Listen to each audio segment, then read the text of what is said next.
O episódio 4 de Dandadan foi um dos melhores até agora. Caranguejo gigante, meninas assassinadas, espírito maligno trapaceiro com direito até mordido no peito, foi alguma das coisas que aconteceram nesse episódio.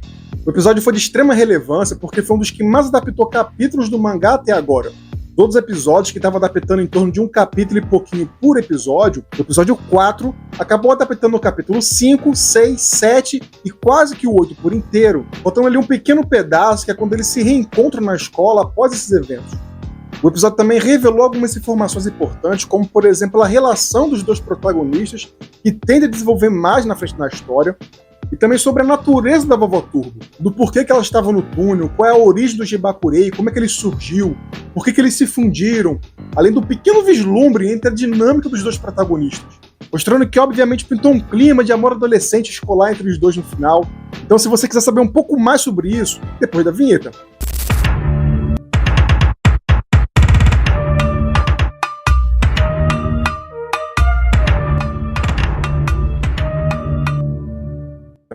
Fala, meus animaníacos, tio Shir aqui na área do Animaníaco Tira para comentar com vocês o episódio 4 de Dandadan, que foi um dos melhores até agora, sem sombra de dúvida. O episódio começa com a Momo e o Okarun na frente do túnel. Por mais que ambos estejam com muito medo, eles sabem que precisam entrar ali para encarar a Vovó Turbo, porque é a única maneira deles conseguirem desfazer a maldição e recuperar assim a bananinha do Okarun. Afinal de contas, que é o homem sem a sua bananinha, coitado do moleque. A Momo tenta até contar vantagem ali, porque eles conseguiram derrotar ali o Alien de Flosswood, mas o que eles estavam se deparando ali era algo completamente diferente. Logo de cara eles se deparam com a Vovó Turbo, cobrindo praticamente a passagem do túnel com uma cabeça gigante. Realmente é uma cena de assustar qualquer um. E quando eles pensam em fugir, que o Okarun volta para trás, ele percebe que a Vovó Turbo se dividiu em duas versões para conseguir obstruir ali, bloquear a passagem dos túneis, para encurralar eles e assim conseguir devorá-los. O Okarun até tenta usar o poder da Vovó Turbo contra ela mesma, só que ali ela acaba desfazendo a maldição e devolvendo a sua bananinha.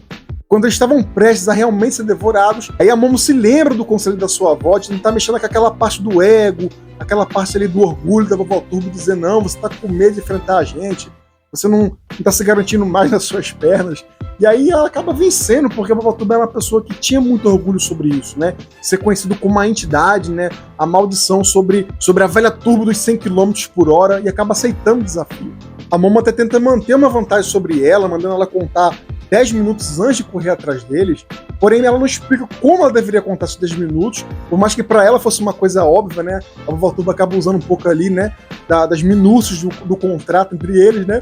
E acaba contando de maneira errada, e menos de um minuto ali ela acaba terminando a contagem e alcança eles ainda dentro do túnel. Então a Vovó Turbo acaba fazendo como se fosse uma prisão de mãos ali, para conseguir deter a Momo, e começa a fazer a contagem errada para cima do Okarun. Mesmo indignado, ele reclamando com ela vai explicar, não, você não disse como deveria contar, então eu posso contar da maneira que eu quiser. Aí ele se lembra do primeiro episódio, do que ela tinha dito a ele, né, antes de roubar a sua bananinha, e ele acaba dando uma dentada bem no peito da maldição. Cara, é algo bizarro, assim. Nunca iria esperar que ele ia morder o peito de um yonkai ali, de um espírito maligno, como ele fez naquele momento. E até que então deu certo, porque ela não consegue usar a energia dela, o poder dela, para se livrar daquele momento ali, por conta da roupa que a Seiko tinha dado a ele. A gente nem sabe, né, se a roupa conseguiu também proteger a Momo naquele momento, antes de ser presa por aquelas mãos, mas acaba sendo bastante eficaz contra ela, e ele consegue ter uma certa vantagem sobre isso. E aí que ela decide virar, de certa forma, um fantasma, possuir o corpo dele para conseguir liberar, assim, a sua energia. E a primeira coisa que ela faz é rasgar aquelas roupas, né? Aquelas vestes que a avó da Momo tinha dado para eles. Mas para sorte do Okarun, né?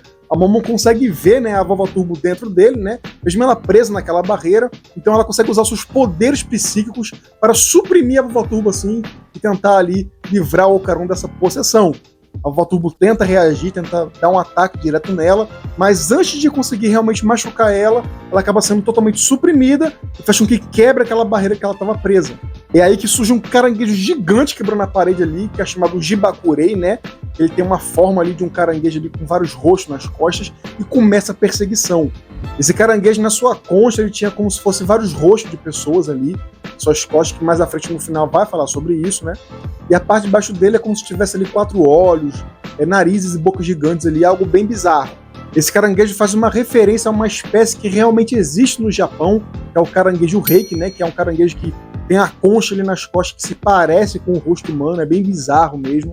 E ela tenta explicar pro Ocaron que o espírito tomou essa forma porque as almas acabam se transformando em um caranguejo para atravessar o rio Sanzo, fazendo uma referência ali um pouco da cultura budista. Na religião budista, né, existe como se fosse um rio chamado Sanzu, que ele separa os dois mundos, né, o mundo terreno e o mundo dos mortos. E a pessoa, para chegar ao outro lado, fazer a passagem, né, e assim morrer, ela tem que atravessar esse rio, né? E ela diz ali que algumas almas acabam se transformando em um caranguejo, porque o rio é de água doce e o caranguejo de água doce acaba conseguindo atravessar melhor. Então foi uma explicação que ela disse ali que a sua avó tinha falado para ela no passado. O Ocaron decide se transformar para tentar escapar desse caranguejo, mas ele acaba não conseguindo fazer a curva por conta da velocidade do peso que eles estavam e cai sobre uma cidade lá, dá continuidade da perseguição deles. E as pessoas que estavam ali ao derredor não estavam conseguindo ver o caranguejo, né? Porém, estavam conseguindo visualizar tanto a Momo quanto o Ocaron.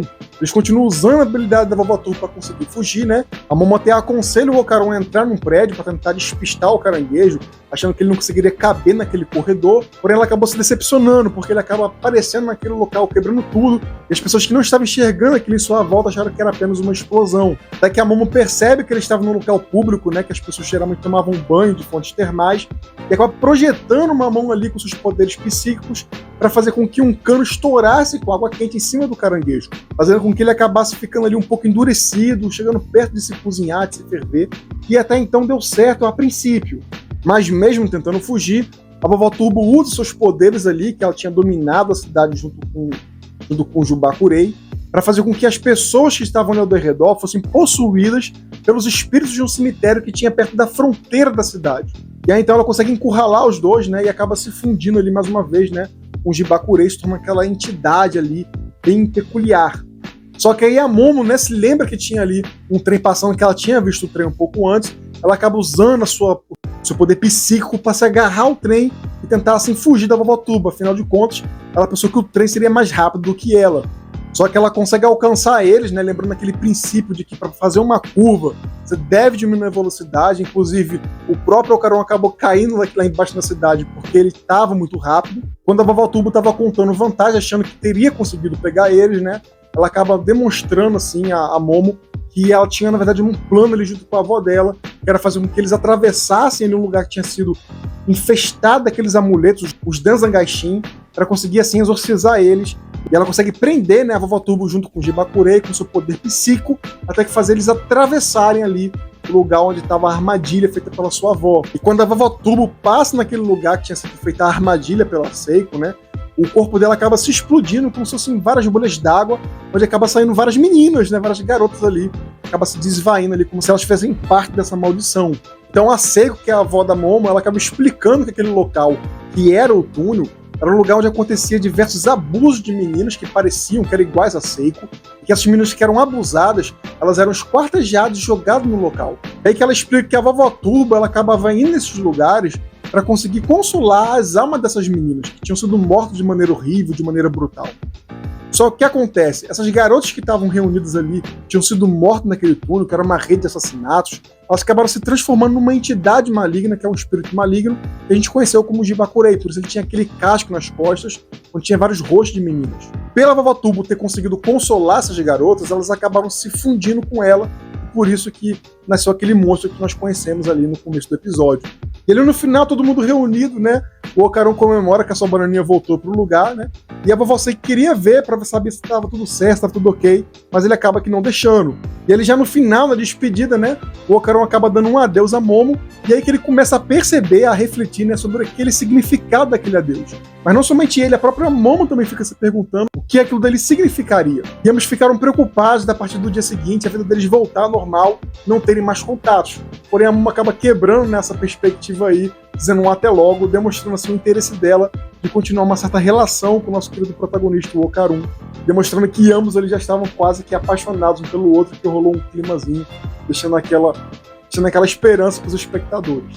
E um pouco mais à frente nós temos a prévia do próximo episódio, né?